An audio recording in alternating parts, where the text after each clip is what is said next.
ng Panginoon. Okay, baba yung mga hawak kamay. Taas natin sa itaas ang ating mga kamay at purihin natin ng malakas ang ating Panginoon. Sa bilang kong 3, ito ang sasabihin nyo 3 ulit. Basta masaya ko ngayon. Basta masaya ko ngayon. Ulitin nyo nga.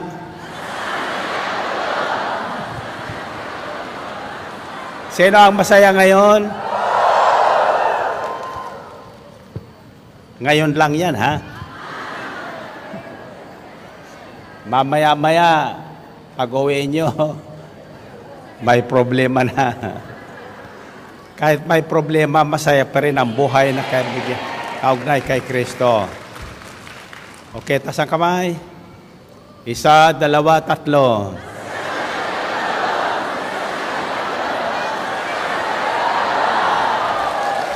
Okay.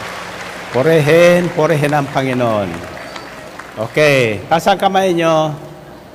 Ang dapat sinabi natin yon, basta masaya ko. Wala na yung ngayon. Ibig sabihin, ano man mangyari, masaya tayo sa lahat ng panahon. Amen ba? Okay, you may be seated. Ang sabi ko nga, hindi ako magtatagal. Kaya lang makita ko ang kasiyahan nyo, mag-overnight tayo ngayon. Sino handa ko mag-overnight? Kayo na lang. Ewan ko kayo. Ang sabi ni San Pablo, nagbibigay ba sa inyo ng kasiglahan ang buhay na kaugnay kay Kristo? Nagbibigay ba ito ng kasiglahan o kasiyahan sa buhay natin? Ang isang taong kaugnay kay Kristo o kaisa ni Kristo, anumang nangyayari sa buhay niya ay masaya. Naaliw ba kayo ng kanyang pag-ibig? Naaliw o nababaliw? Sino ang sasabing naaliw? Sino nagsasabing nababaliw? Mas matindi yung nababaliw kaysa naaliw. Amen ba? Sabi sa isang bahagi ng kasulatan, we are considered fools for Christ. Hindi ba tayo mga baliw? Na kahit inuulan, masaya pa rin? Kahit may sakit, masaya pa rin? Ang isip ko kanina, may dahilan ako para hindi magsalita. Sasabihin ko, inuubo ako. Pero ang sabi ko sa Panginoon, wag niya akong paubuhin ngayon habang ako'y nagsasalita. Alam mo yung ubo. Ubo na kayo. Ubo nga kayo, ubo.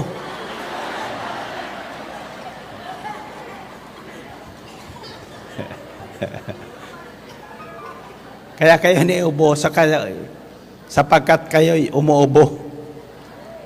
Kayo ba'y may nadaramang hangarin na tumulong sa iba?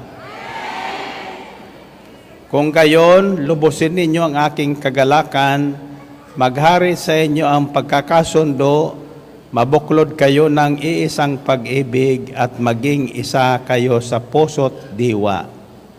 Huwag kayong gagawa ng anumang bagay dahil lamang sa hangad ninyong matanyag. Bagkos magpakababa kayo at huwag ipalagay na kayo'y mabuti kaysa iba. To be happy all the time is to consider others better than ourselves. Ipalagay natin na mas mahalaga yung iba kaysa sa atin. Ang kadalasan, tayo ay nalulungkot, tayo ay nabibigo, tayo nasisipayo sapagkat inaakala natin tayo ay mas magaling kaysa iba o mas maganda kaysa iba. Kaya pag may ibang taong mas magwapo kaysa, nalulungkot na tayo. So the secret of being joyful in Christ is to do something good for other people. Pag tayo ay nakagawa ng isang mabuting bagay sa mga taong hindi naman karapat-dapat gawa ng ganon, tayo ay magiging masaya.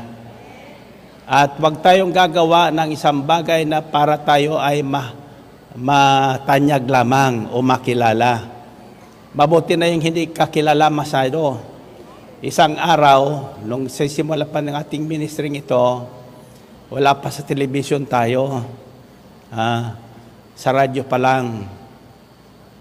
May nakasabay ko sa elevator sa isang hotel.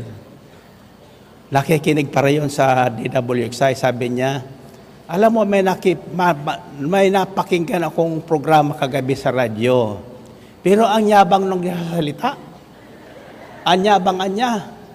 Ang sinasabi niya, gwapo naman siya. Makita niya yan. Kasabay, hindi na alam, kasabay ako dun sa elevator.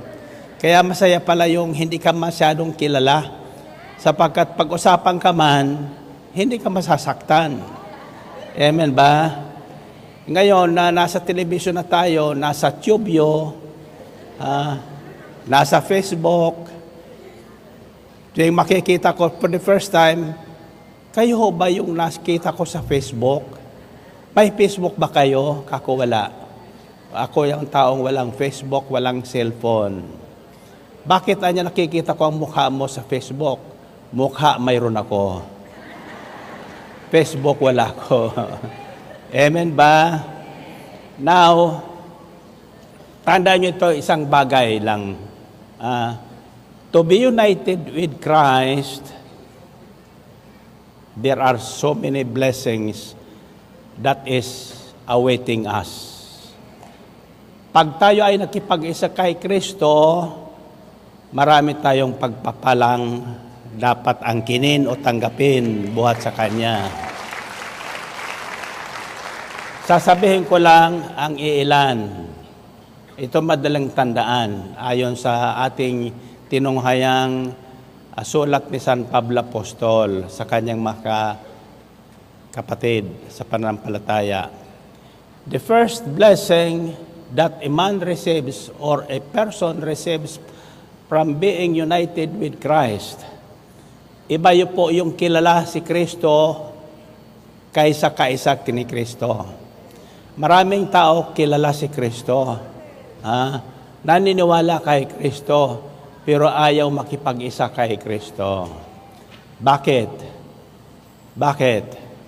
Sapagkat ang kondisyon ni Kristo para maging alagad ka o kaisa Kanya, hindi siya nagkondisyon na bibigyan kitang allowance, bibigyan kita ng pagpapala.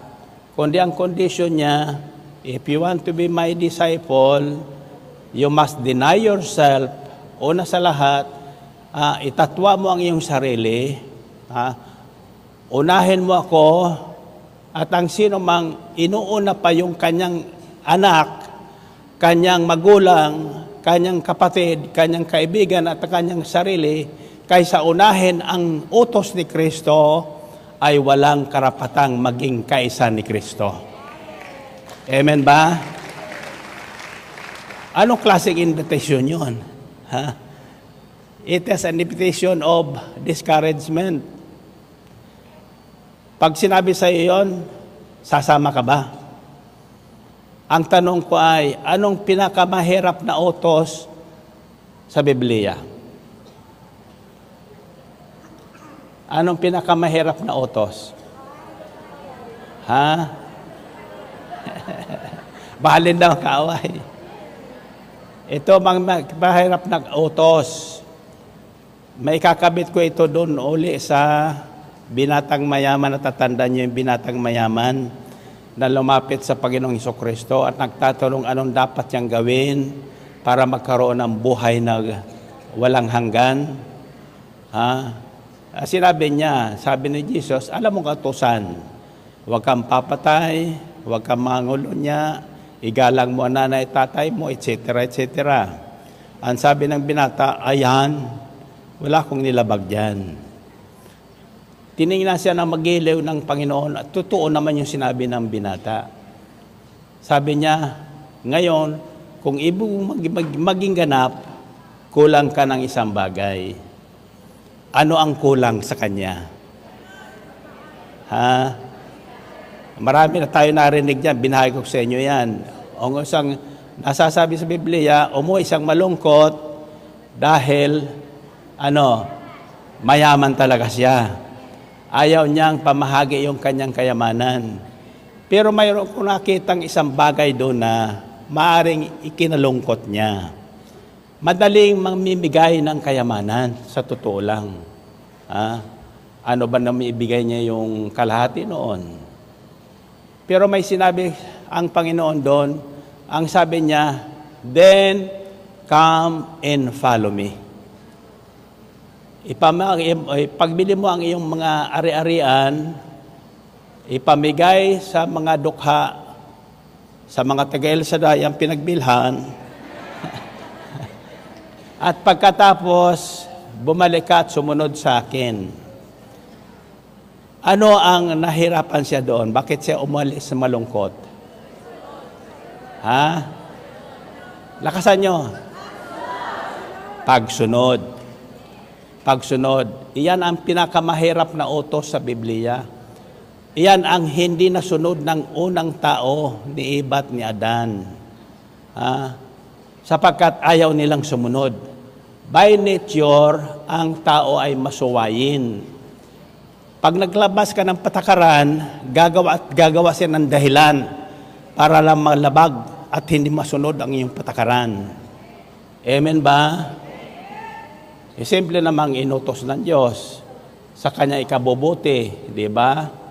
Huwag kang kakain ng bungang kahoy noon sa gitna ng halamanan, sapagkat sandaling kumain ka noon, ikaw ay mamamatay. Sinunod ba? Hindi. Bakit? Bakit? Mas madaling paniwalaan yung sinabi ng ibang tao kaysa sinasabi ng Diyos. Totoo, hindi?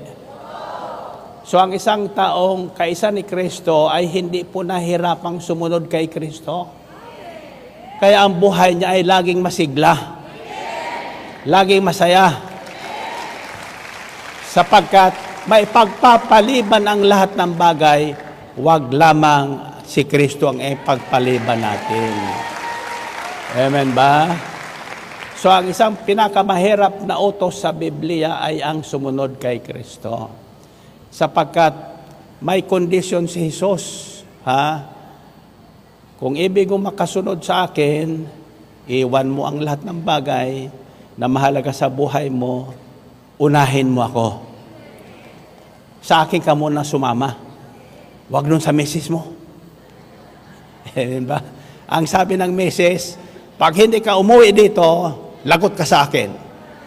Diyan ka na lang sa ambil mo. Anong gagawin nyo? Sa ambil pa rin. Maniwala ko sa inyo. Nasusunod niyo ba? The first blessing that a person who unites himself with Christ, you see, united in Christ. You see, can you see? Pag sinabing you see, naninigarilyo, di ba? Ang panglaban sa paninigarilyo para makatigil ka, Yose din. Be united in Christ. Makipag-isa ka kay Kristo. Huwag sa sigarilyo mo ka makipag-isa. Alipinin ka ng sigarilyo. Amen ba? Sabi sa Hong Kong, mayroon dong malaking sign. Government warning, smoking is dangerous to your health. Bago ka makalayo, makikita mo ng isang sign. Come to where the freeborn is. Marlboro Country.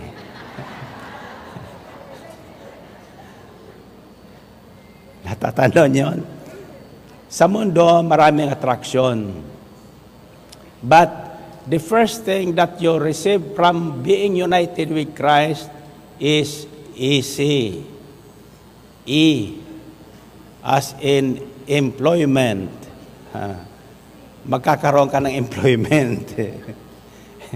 C, as in come to me, company.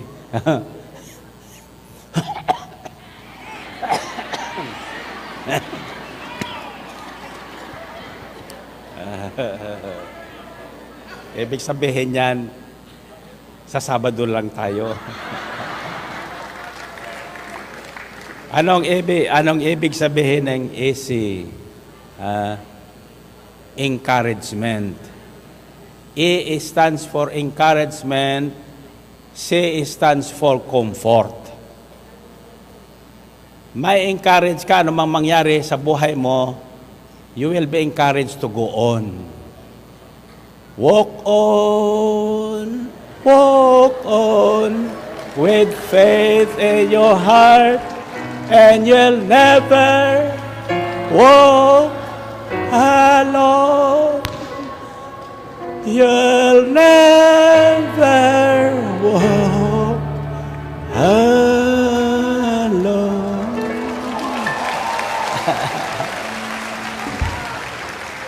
Encouragement in comfort. You'll be comforted when you are going to all kinds of trials and troubles. Christ will comfort you. Nandyan lagi ang Panginoon. Huwag kang tatakbo sa tao. Pag ikaw ay nalulungkot, huwag kang lalapit sa taong nalulungkot. Sabay kayo iiyak. Magjojoit kayo. Pumunta ka sa taong kaisa ni Kristo. Tsak yun. Pag nakita mo lang yung taong yon, masisiyahan ka na. You will be encouraged and you will be comforted. Kahit nasa bingit ka ng kamatayan, maghuling hininga na lang, pag dumating si Kristo sa buhay mo, hindi ka mamamatay. You will be encouraged to go on breathing. Natatandaan niyo yung kwento ko sa inyo, yung isang sapatero, si James,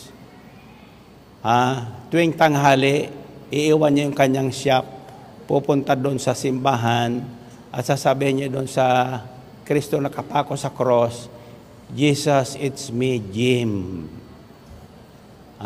Nagkasakit ngayon si Jim. Nagkasakit ngayon. Walang kaibigan, walang kamag-anak, nag-iisa doon sa ospital. Pero napupuna ng mga nurses, masiyahin si Jim. Ang sabi ng mga nurse, masaya ka pa rin? Wala man lang dumadalaw sa'yo. Masaya ako sapagkat dinadalaw ako ni Kristo. Ang sinasabi sa kanya, dumadalaw sa kanya, Jim, it's me, Jesus. Jim, it's me, Jesus. Amen ba? Kaya huwag kang malulungkot pag nag-iisa ka. Kaya lang naman, mangyayari sa iyon kung itinatabi mo ang lahat ng bagay, kahit may sakit ka, tuloy ang ligaya. Tuloy ang paglilingkod sa Panginoon. Amen ba? So, first blessing that we receive from being united with Christ is encouragement and comfort. Jesus, through other people, will be there for you to comfort you, to encourage you to go on. Para hindi ka mawala ng pag-asa, sasabihin sa'yo ng Panginoon, walk on, with faith in your heart, and you'll never walk alone. Mabuti tulanin lang natin. Nasundan nyo? Yun ang ibig sabihin dito. Encouragement and comfort. The second is, hindi lang yon. Sabi sa Acts 1:8, and you will receive power once the Holy Spirit comes on you. Kapag tinanggap mo si Kristo sa buhay mo, kasama niya ang Espiritu ng Diyos. Tinatanggap mo ang Espiritu Santo. At ang bunga ng Espiritu Santo ay kapangyarihang espiritual. Spiritual power. So, SP. Anong SP? Spiritual power. Marami yan, pero bibigyan ko lang sa inyo 3 ngayon sapagkat nangako kong hindi ko magtatagal para hindi hindi ko mapakanta ng marami. Yes, mapagpalang araw po. Ayan, anumang oras sa inyong ngayong sa mga sandaling ito. Ako po si Sister Daisy at ayan, bago matulog ay manonood ako ng playback. Ayan, samahan niyo po ako. Ito po ay ang El Shaddai Tuesday Family Appointment noong September 10, 2019.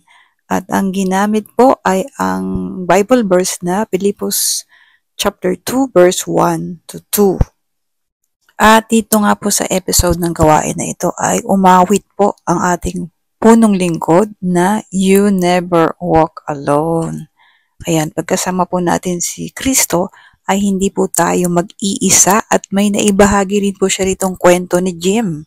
Na si Jim ay isang ulila na wala siyang kabag-anak.